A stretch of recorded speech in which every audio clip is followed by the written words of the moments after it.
Hello friends. दोस्तों, बहुत सारे लोग ऐसे होते हैं हमारे बीच में जो ज़्यादातर अकेले रहना चाहते हैं, ज़्यादातर अकेले ही रह के खुश हैं। बच्चे भी हो सकते हैं, बड़े भी हो सकते हैं। इन लोगों के अंदर दोस्तों या तो रिलेशनशिप्स को बनाने के लिए इंटरेस्ट नहीं होता, या तो फिर एबिलिटी नहीं होती, या दोनों चीज़ें नहीं होती हैं, इनका अभाव होता है।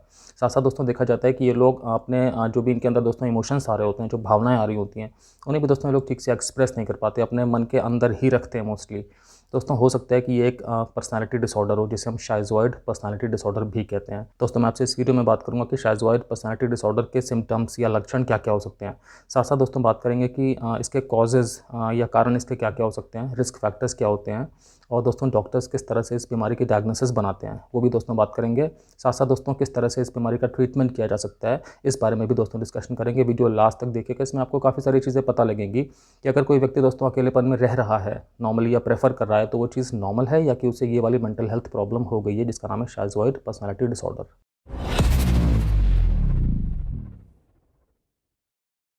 दोस्तों मैं doctor Kamal Singh, x armed forces medical college, x Fortis hospital, x a lot of corporate hospitals. दोस्तों मुझे 20 साल से भी ज़्यादा का क्लिनिकल एक्सपीरियंस है, और मैंने critical care medicine, internal medicine, emergency medicine और फैमिली मेडिसिन में दोस्तों बहुत सारी प्रैक्टिस की है। दोस्तों अगर हम शाइज़ॉइड पर्सनालिटी डिसऑर्डर के सिम्टम्स या लक्षणों की बात करें, तो सबसे इंपॉर्टेंट है कि ये लोग मोस्टली अकेले रहना चाहते हैं। ये लोग मोस्टली अपनी सारी गतिविधियाँ, अपनी सारी एक्टिविटीज़ दोस्तों अकेले में ही करके खुश होते हैं, अकेले में ही रहना चाहते हैं। किसी के साथ नॉर्मली शेयर करके या साझा करके इन्हें आनंद नहीं आता, ये उस चीज़ को बिल्कुल प्रेफर नहीं करते। फॉर एग्जांपल हो सकता है कोई बच्चा है, वो स्कूल से आकर के सीधे अपने गेम्स वेम्स खेलने में लग जाता है, या कि कोई अगर बड़ा व्यक्ति है, तो मान लो अपने ऑफिस से आ रहा है या बाहर से कहीं से भी आ रहा है, उसके बाद वो सीधे अपने कमरे में चले गए या चली गई और वहाँ पे टीवी देखना स्टार्ट कर दिया, या अपना काम बिल्कुल अकेले ही करना स्टार्ट कर दिया। या दोस्तों ऐसा भी हो सकता है इनके साथ में कि ये लोगों के साथ अगर घिरे हुए भी हैं, अगर किसी ऐसी जगह बैठे हैं जहाँ पे इनके आसपास लोग भी हैं, बट ये लोगों के साथ में बातचीत नहीं करेंगे, ये लोगों के साथ में इन्वॉल्व नहीं होंगे, ये अपने में ही बिज़ी रहेंगे, अपने में ही मगन रहेंगे, अपने में ही व्यस्त रहेंगे। तो इनके आसपास अगर लोग भी हैं तब भी इसका इन पे कोई फ़र्क नहीं पड़ता, क्योंकि ये अपनी दुनिया में मशगूल रहते हैं, ये अपनी दुनिया में ही बिज़ी रहते हैं। दोस्तों अगला सिम्पटम ये है कि ये लोग क्लोज़ रिलेशनशिप्स में नहीं पड़ना चाहते। मतलब रिलेशनशिप्स जो बहुत नज़दीकी होती हैं, उनके अंदर जो वार्मथ होती है, जो उनके अंदर एक भावनात्मक गर्माहट होती है, उस चीज़ को ये दिखाते भी नहीं हैं, उस चीज़ को ये शेयर नहीं करना चाहते। तो इसमें दोस्तों क्या होता है कि जिस रिलेशनशिप में हैं ये लोग, मतलब इनकी फैमिली के लोग, या अगर किसी रोमांटिक रिलेशनशिप में हैं, वो लोग बहुत फ्रस्ट्रेटेड हो जाते हैं कि हम तो अपनी तरफ से बिल्कुल ढंग से इनके साथ व्यवहार करते हैं, बट इनकी तरफ से हमेशा एक ठंडापन रहता है, एक कोल्डनेस रहती है व्यवहार में। इनकी कहानी दोस्तों क्या होती है कि इन्हें अकेले ही अच्छा लगता है। और मैं ऐसा नहीं कह रहा कि इनके अंदर इमोशंस आते नहीं हैं, ये भी अपने अंदर सारी भावनाओं को फ़ील कर पाते हैं, इमोशंस आते हैं इनके अंदर, बट वो इमोशंस को इनका एक्सप्रेस करने का वो वाला ज़रिया नहीं है जो नॉर्मल लोगों का होता है। इमोशंस को ये लोग एक्सप्रेस नहीं कर पाते उस तरह से, जिससे कि दोस्तों सामने वाले व्यक्ति को लगता है कि इनके अंदर तो भावनाएं ही नहीं हैं, ये भावना शून्य है, इमोशनलेस हैं। दोस्तों अगला सिम्पटम है कि इन व्यक्तियों के अंदर बहुत कम एक्टिविटीज़ को लेकर के उत्साह की भावना आती है। मतलब ज़्यादातर चीज़ों से ये उदासीन होते हैं। तो नॉर्मली इनके लाइफ में जो भी इन्होंने अपना एक शेड्यूल बना रखा है, नॉर्मली ये उसी चीज़ में बिज़ी रहेंगे, उसी चीज़ में व्यस्त रहना चाहेंगे। तो अगर कोई भी नई एक्टिविटी सपोज़ इन्हें करनी पड़ रही है, या इन्हें प्रपोज़ की जा रही है करने के लिए, कुछ ऐसा प्रोग्राम है कि जिसमें इन्हें करनी पड़ रही है, तो उसमें ये अपना डिसइंटरेस्ट ज़ाहिर करेंगे, मतलब ये उसमें इन्वॉल्व होकर के खुश नहीं महसूस करेंगे। दोस्तों अगला सिम्पटम है कि देखा जाता है इन लोगों के दोस्त या इनके जो बहुत क्लोज़ लोग होते हैं, वो कम ही होते हैं। वो भी ज़ाहिर सी बात है कि जब आप के अंदर एक वो वाली एबिलिटी की कमी है कि आप लोगों के साथ में बहुत गर्माहट के साथ में ठीक से बात कर सको, या उनको आप ठीक से अपने इमोशंस एक्सप्रेस कर सको, तो फिर नॉर्मली ऐसा होता है कि ऐसे लोगों के साथ में लोग कम रिश्ते रखना चाहते हैं, या कम मिलना जुलना चाहते हैं। अंदर एक भावनात्मक संबंध लोग कम बनाना चाहते हैं, क्योंकि उन्हें बदले में नहीं मिल रही होती वो वाली चीज़।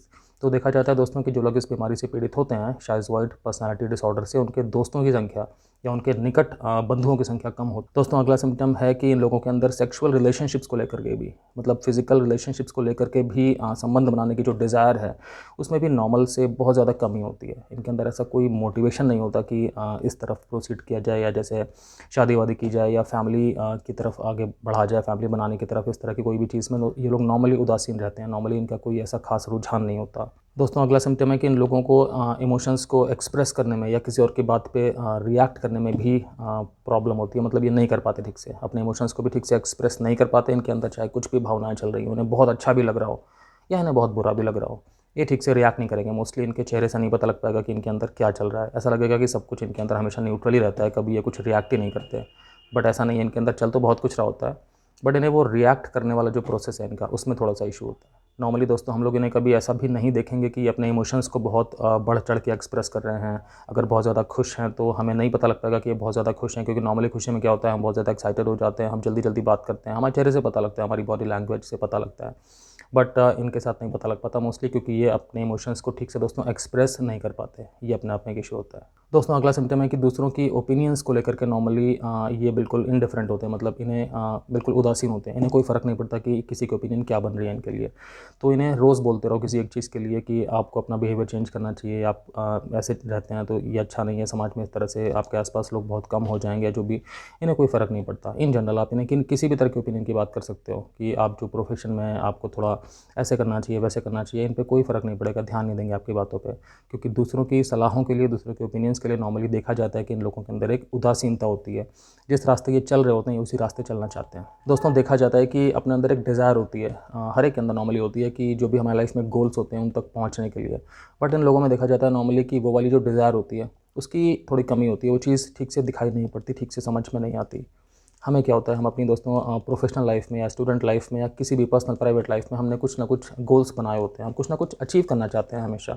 और इसके लिए दोस्तों हम एक प्लान बनाते हैं, हम उस पर काम करते हैं। हमारे अंदर एक इच्छा होती है कि हमें इस जगह तक, इस मुकाम तक पहुंचना है।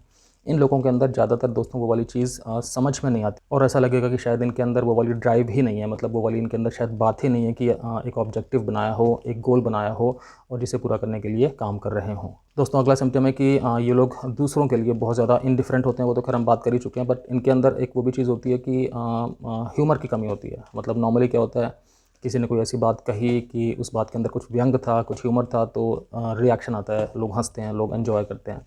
बट ये लोग बहुत ज़्यादा कम रिएक्ट करते हैं नॉर्मली ह्यूमरस चीज़ों को लेकर के भी।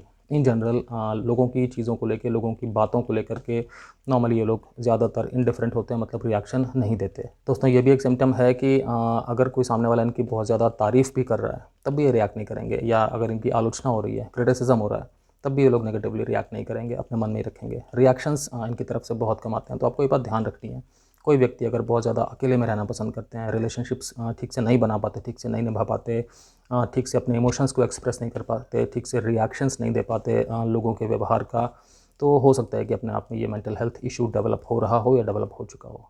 दोस्तों ऐसा नहीं है कि सब लोगों में ये सारे सिम्टम्स होते ही हैं।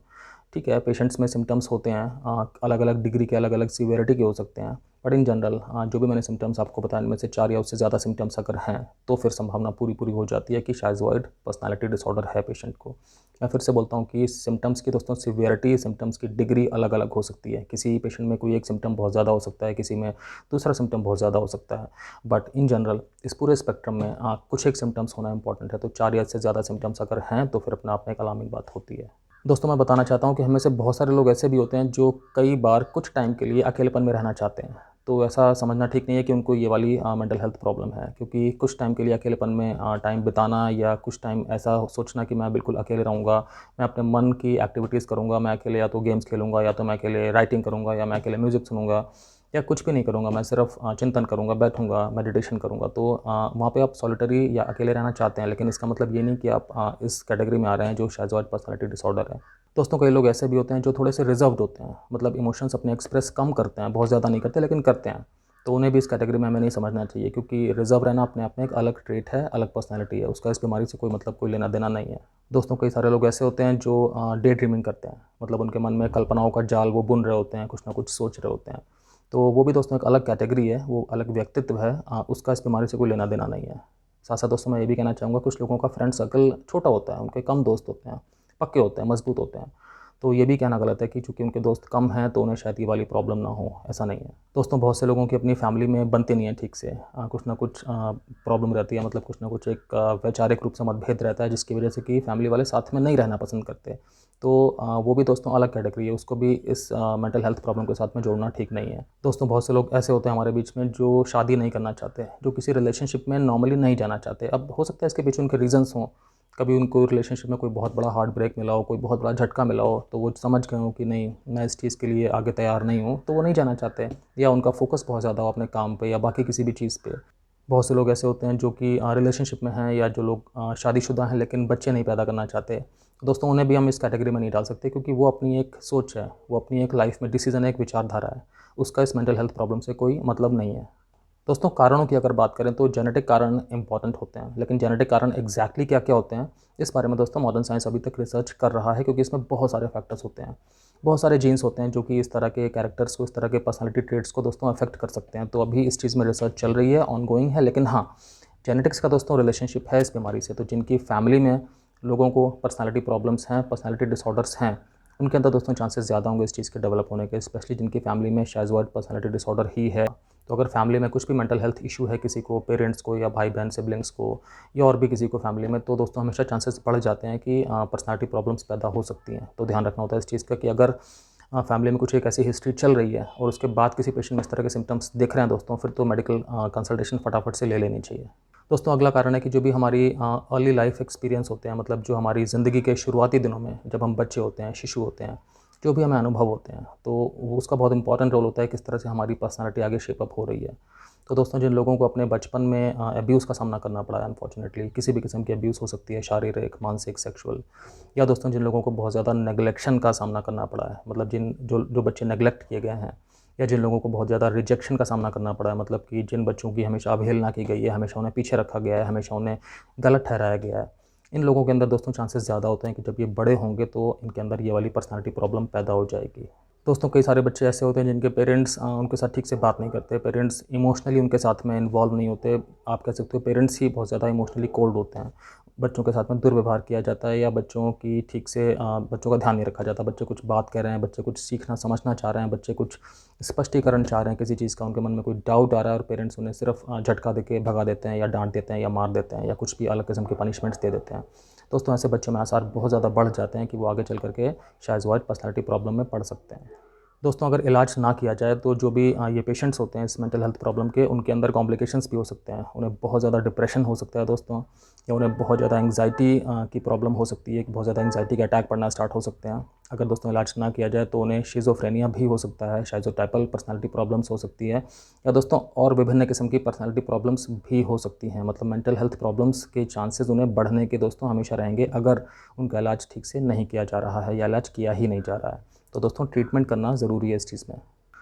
अगर दोस्तों हम डायग्नोसिस की बात करें तो इसमें क्या होता है कि डॉक्टर्स सबसे पहले तो पूरी मेडिकल हिस्ट्री लेंगे, समझेंगे कि आपके सिम्टम्स आखिर हैं क्या, किस तरह के आपके सिम्टम्स हैं। फिर दोस्तों आपकी जो अर्ली लाइफ रही है, जो आपका बचपना था, तो आप वहाँ पे क्या माहौल था, आपके पेरेंट्स के साथ में आपके क्या रिश्ते थे, आपके टीचर्स के साथ में, आपके भाई बहनों, कज़न्स के साथ में, इन जनरल आपका जो एक सोशल स्ट्रक्चर था उसके बारे में डॉक्टर समझेंगे, आपकी मेडिकल हिस्ट्री लेंगे ठीक से। उसके बाद फिर मन में आसार बनना स्टार्ट होगा कि शायद पेशेंट को ये वाली प्रॉब्लम हो सकती है। अगर दोस्तों डॉक्टर्स को लगेगा कि कुछ और प्रॉब्लम ना हो बाई चांस, तो फिर वो ब्लड टेस्ट वगैरह करा के या ब्रेन की इमेजिंग करके देख सकते हैं। बट इस वाली पर्सनालिटी प्रॉब्लम में दोस्तों वो सारी चीज़ें ठीक आती हैं।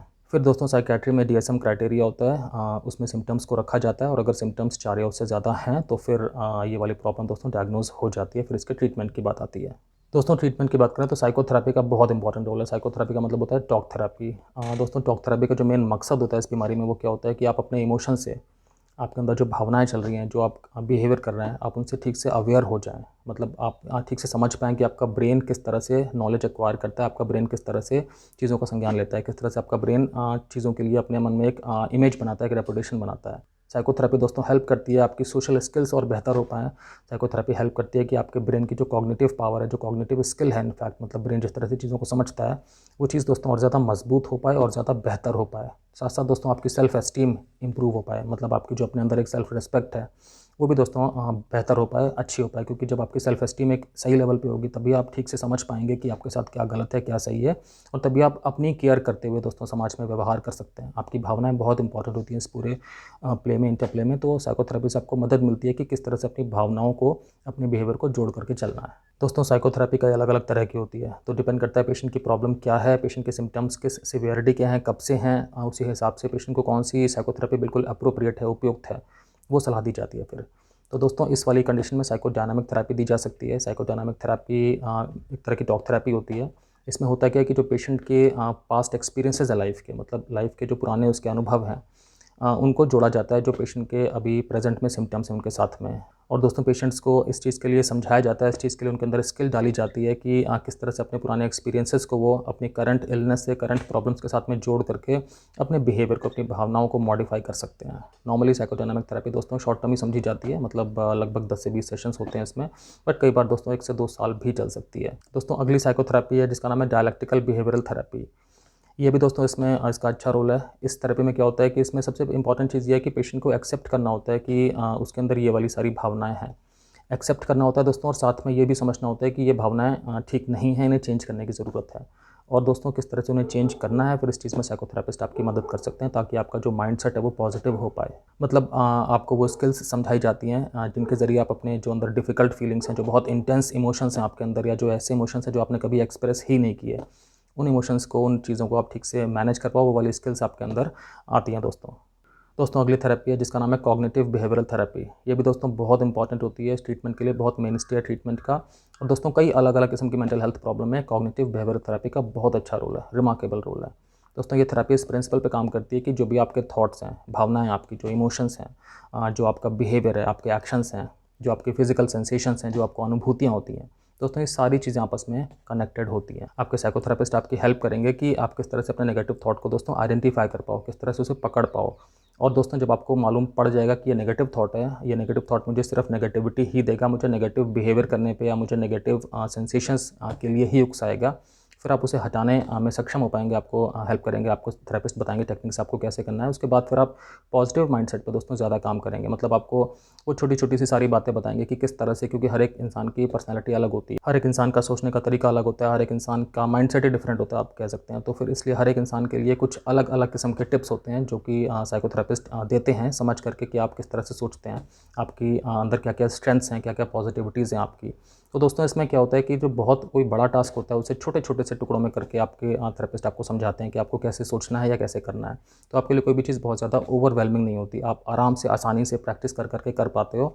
फिर धीरे धीरे दोस्तों वही तरीका आपका एक रूटीन बन जाता है और आप इस पर्सनैलिटी प्रॉब्लम्स के जो नेगेटिव सिम्टम्स हैं दोस्तों उनसे बाहर आ पाते हो, एक नॉर्मल लाइफ जीने में सक्षम हो पाते हो। दोस्तों कई सारे पेशेंट्स को ग्रुप थेरेपी एडवाइस की जाती है। ग्रुप थेरेपी का भी दोस्तों अच्छा रोल समझा जाता है इसमें। ग्रुप थेरेपी में क्या होता है कि कई सारे पेशेंट्स एक ग्रुप में बैठते हैं, मतलब कई सारे पेशेंट्स जो सेम प्रॉब्लम के हैं, वो साथ में दोस्तों बैठते हैं और आपस में बातें करते हैं। अपने जो भी लाइफ के एक्सपीरियंसेस है दोस्तों वो शेयर करते हैं, अपनी भावनाएं एक दूसरे के साथ में साझा करते हैं। इससे भी दोस्तों काफ़ी फ़ायदा देखा जाता है पेशेंट्स में, क्योंकि पेशेंट्स अपनी बात खुल के कर पाते हैं और कभी किसी के अनुभव से हम कुछ समझ सकते हैं, कभी किसी के अनुभव के साथ में हम कुछ रिलेट कर सकते हैं और हमारे अंदर एक कुछ चेंज आ सकता है। साइकोथेरेपिस्ट भी दोस्तों साथ में होते हैं और वो ठीक से गाइड करते हैं इस पूरी प्रोसेस को। दोस्तों किसी किसी पेशेंट में अगर सिम्टम्स कुछ बहुत ज़्यादा सीवियरिटी की तरफ जा रहे होते हैं या जा चुके होते हैं तो फिर मेडिसिन की ज़रूरत भी पड़ जाती है कुछ टाइम के लिए। तो अगर किसी पेशेंट को बहुत ज़्यादा डिप्रेशन हो गया है तो उसे दोस्तों एंटी डिप्रेशन मेडिसिन दी जाती हैं, और अगर किसी पेशेंट को दोस्तों एंग्जाइटी की प्रॉब्लम बहुत ज़्यादा हो रही है तो उसे एंग्जाइटी की मेडिसिन दी जाती हैं। बट ये चीज़ जानना इंपॉर्टेंट है कि ये नॉर्मली कुछ टाइम के लिए ही किया जाता है। बाकी जो मेन ट्रीटमेंट है इस बीमारी का वो ट्रीटमेंट साइकोथेरेपी ही है, मतलब टॉक थेरेपी ही है। दोस्तों मैंने देखा है कि अभी बहुत ज़्यादा ये कल्चर नहीं है कि साइकोथेरेपी की बात करें लोग आपस में, या कि किसी भी किस्म की अगर मेंटल हेल्थ प्रॉब्लम चल रही है तो उसके लिए साइकोथेरेपी को इवैल्यूएट करें या सोचें कि हम थेरेपी ले लेते हैं। एक अभी भी हल्का फुल्का सोशल स्टिग्मा है, लोगों के अंदर ऐसा लगता है कि अरे आप क्या मन से कमज़ोर हैं जो आप खुद को अपने आप नहीं ठीक कर सकते, आपको उसके लिए थेरेपी लेने की ज़रूरत है। वैसे तो मैं बोलूँगा ये पूरी तरह से दोस्तों गलत माइंडसेट है, इस चीज़ में आपको बिल्कुल नहीं पड़ना चाहिए, क्योंकि ब्रेन दोस्तों अपने आप में कॉम्प्लेक्स ऑर्गन होता है, ब्रेन बहुत कॉम्प्लेक्स होता है। अगर ब्रेन को नियंत्रण करना, संतुलित रखना इतना आसान हो दोस्तों फिर तो हर कोई ऐसा करके चले। बट हम देखते हैं समाज में कि ऐसा नहीं होता, लोगों के अंदर बहुत अलग अलग किस्म की प्रॉब्लम्स होती हैं पर्सनालिटी में, जो कि हम कई बार झेलते भी हैं। तो दोस्तों साइकोथेरेपिस्ट ट्रेंड लोग होते हैं जो कि आपको ठीक से समझा पाएंगे कि आपकी पर्सनालिटी में, आपके बिहेवियर में, आपकी भावनाओं में कहाँ पर प्रॉब्लम है एग्जैक्टली, और कैसे उस चीज़ को मैनेज करके कैसे अपना जो स्किल्स हैं वो बढ़ानी है, कैसे पॉजिटिव माइंडसेट में आना है, कैसे लाइफ को दोस्तों एक पॉजिटिव तरीके से, अच्छे तरीके से, प्रोडक्टिव तरीके से जीना है।